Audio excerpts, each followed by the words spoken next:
خب درود بر دوستان گرامی ارجمند و فریخته. بخش ششم از غزل امروز ایران را تقدیم میکنم به خدمت شما گرامیان و غزلی که انتخاب کردم از استاد یدالله بهزاد کرمانشاهیه. بهزاد متولد 1304 در کرمانشاه و در سال 1386 هم پرواز کرده است.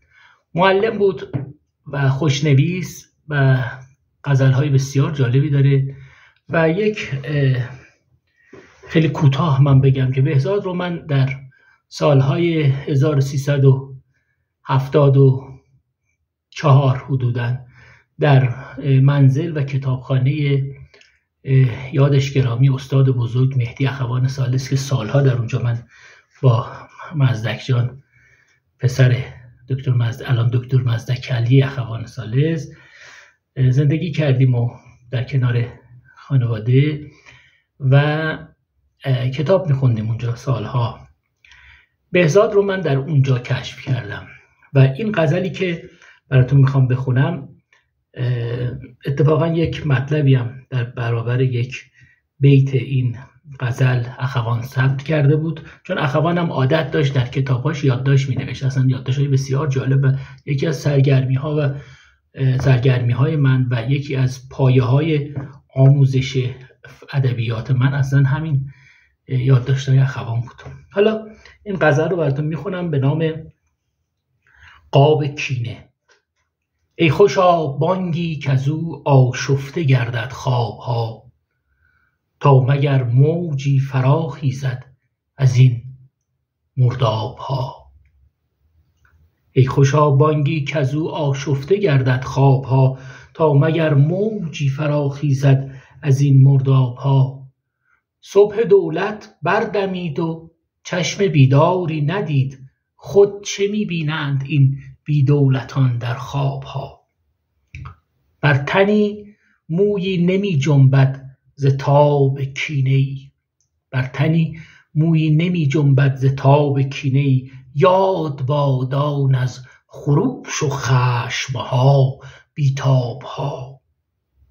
از چه طوفان زاد این وحشت، از چه طوفان زاد این وحشت، که با دریادلی موج سرکش هم گریزان است در پایابها. در دهان غنچه از غم خنده خون آلود شد، در دهان غنچه از غم خنده خون آلود شد. گو به چشم ابرها باران شود خونابها. با فروغ روز هم از بالها نتوان سترد گرد اندوهی که شب میریزد از مهتابها. جویباران را شکست آینه صافی، جویباران را شکست آینه صافی، که باد چین حسرت میزند هر دم به روی آبها.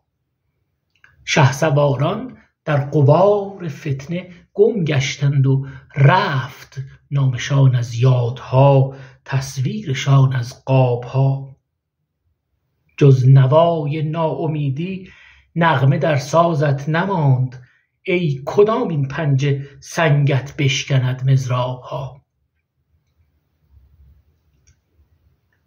فتح بابی روی ننماید تو را از هیچ در، ور بخوانی فصلها بهزاد در این بابها.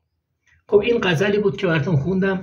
این غزلی که خوندم باز از کتاب غزل برگزیده غزل امروز ایران از پنجره‌های زندگانی، کتاب از پنجره‌های زندگانی نوشته تالیف آقای محمد عظیمیه.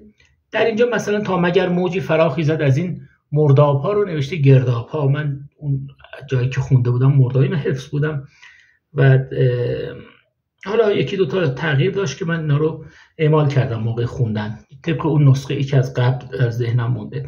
یکی دوتا توضیح بدم. یکی این بیت شهسواران در غبار فتنه گم گشتند و رفت نامشان از یادها، تصویرشان از قابها. دقیقا یادمه که اخوان در کنار این بیت نوشته بود که این بیت اشاره میکنه به دکتر محمد مصدق و اون داستانهایی که بعد از حالا 32 اینا بود. و این توضیح میخواستم بگم که شهسواران در غبار فتنه و نامشان از یادها و تصویرشان از قابها از رود در ادارات و نمیدونم فلان برداشته میشه بالاخره. و همین اینو با دوست خیلی خوبم هنرمند طراز اول نادر جان فولادی نسب در افشاری ما یک به صورت تصنیف اجرا کردیم. حالا در همین صفحه اینستاگرام هست، من سعی میکنم که پیداش کنم در استوریام بذارم که ببینید، ولی یکی دو بیتشو میخونم براتون. حالا میخوام در چارگاه بخونم براتون. ای خوشا بانگی که از او آشفته گردند خواب ها،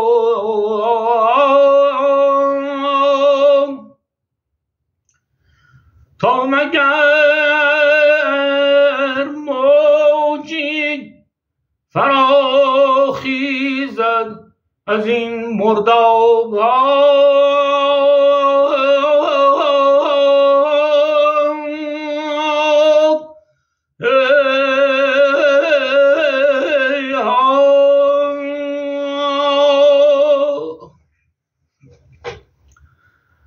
در دهان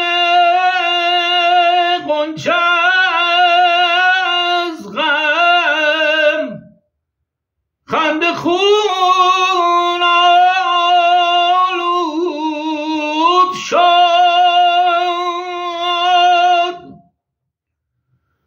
گو به چشم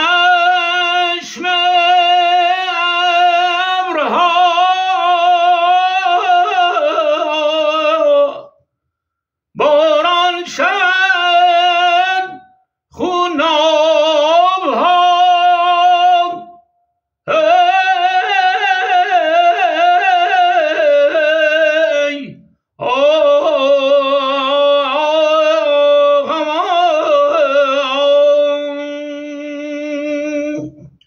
خب دوستان گرامی، یه مقدار طولانی شد، ببخشید و امیدوارم که غزل خیلی زیبایی بود. حالا من نمیدونم که تا چه حد تونستم که حق این غزل رو ادا کنم.